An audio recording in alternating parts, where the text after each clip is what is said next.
natin. Kasi sa totoo lang, madali lang naman ang sagot eh. Impeachment trial, now na! Bakit? Kasi number one, sabi ng konstitusyon.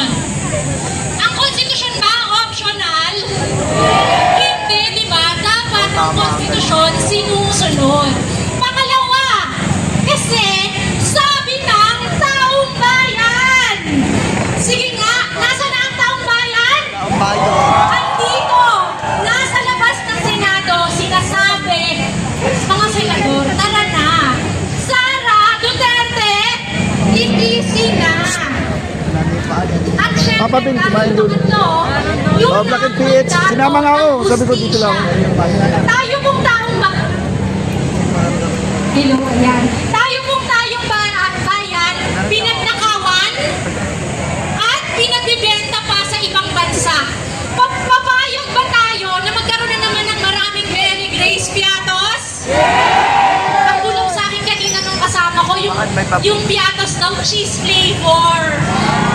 Ayaw po natin nun kasi ang gusto natin yung tunay sa panlasa ng Ano, Papa Flex? tao. At yun ang hustisya. Ano, Brad? Muli, ang Ready na ba kayo? panawagan po natin, impeachment trial now na litisin si Sara Duterte.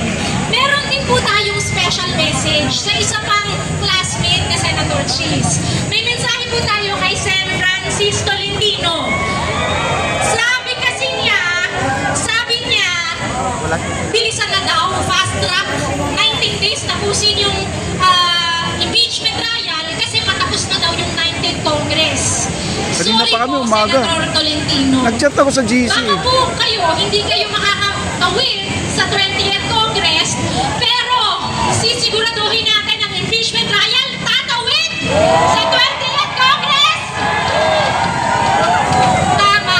Kasi po, hindi po muli optional ang impeachment trial. Obligasyon po yan ng ating mga senador. At paalala po, walang expiration date ang hustisya. Kongreso ngayon hanggang sa 20th Congress, tuloy-tuloy po ang ating laban at dapat tuloy-tuloy din ang ating panalo. Dahil sabi nga po namin sa akbayan, pagmahal mo at mahal natin ang bayan, sisiguraduhin natin mananalo ang taong bayan sa laban na ito. Sara Duterte! Cheese Escudero!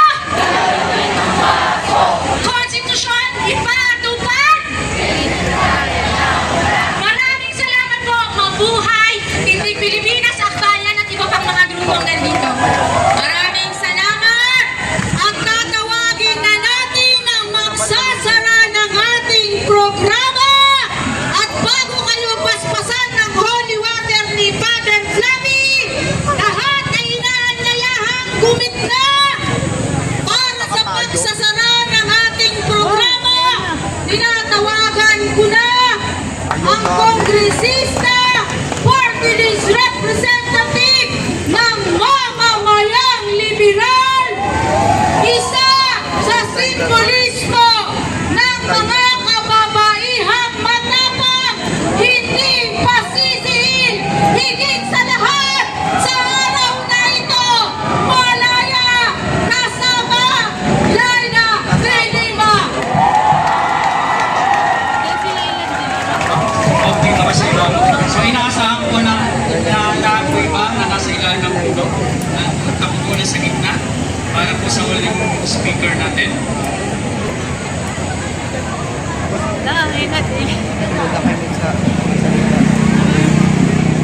Ibinibigay na po si Kong Laila de Lima! Lala de Lima po, nandito ngayon. Eto na naman tayo, makikibaka na naman tayo para sa tama at para sa makatotohanan at makatauhan. Lilinawin ko lang po, nag-impeach na Gaano bang may Sara. letter na baba? Ang panawagan natin, impeach si Sara. Kasi na-impeach na siya ng House of Representatives. Tinawanan ng House of Representatives ang trabaho nila. Yung paggawa ng articles of impeachment ba Sara yun? Nasa magpapalusot ang mga ginagawa ng ilan sa mga miyembro ng ating Senado. Nakakagalit na parang ginagawa tayo ng tanga na hindi natin alam, hindi natin naiintindihan kung ano ang nakasulat sa Konstitusyon. Malinaw ang utos ng Konstitusyon. Litisin lang nila bilang senator judges. Bago pa man gawin nila yung mga preliminary matters like issuance of the summons, saka yung pagpapasagot, Closing na to. saka yung pre-trial. Dapat manumba muna. Kung pwede ngayong araw na, kung pwede ngayong na, o kaya ang latest sa Miyerkules, June 11. Nandito si Aling Marie. Oo, ang ganda ng mga ano, si Aling Marie. Sa Bunyog. Yung ebidensya, hindi yung ganyan lang pagpapalusot nila. Sundan ko rin yung sinabi kanina ni Mali.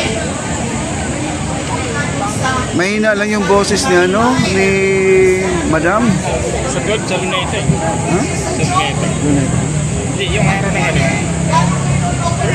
Jet fighter kanina, palipad eh, dalawa. Tapos sisiksikin proseso, yung proceedings. Imagine, bibigyan lang ng 2 araw ang prosecution. Ayan, lumakas. Defense, para mag-presenta. Kaya, kahit sinong litigator, kung sinong abogado ang sanay sa mga kaso, sa mga trial, hindi po yan reasonable. Pinilit nila yung ganyang schedule. Kasi nga, gusto nila, yung para matapos na agad, para sa akin, nakakapabaliti.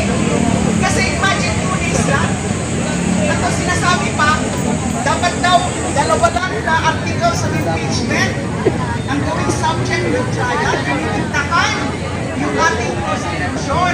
2 araw, ano ba? Isa siguro testigo lang ang pwede ipresenta sa 2 araw. So yan ay malaki kalokohan, niloloko tayo. Yan ang tinatawag ko na recipe for railroading. Gusto siguro nilang i-railroad yan. Dahil na para makapag-ano kaagad sila. Batol na siyempre ang tatatilang nila kasi ayun ang tinuwa. Ang patawagan natin ngayon kung isahan na Sabi na nagpaalam yung na, mga sabi niya. proseso. Paalam pre. Tapos manyan hindi. Pwede pa po sa next Congress. Mali po yung Kasi ang linaw daw eh. interpretasyon nila Tolentino, Lumapit ka sa akin. nila Senator Tolentino at ni Senator Bato de la Rosa na hindi na daw pwede sa susunod na Congress. Mali. Mahina lang yung ano, mic. Dahil maraming grupo na yung nagsalita at issue ng mga statements. Kaya, medyo, tingnan natin kung anong gagawin.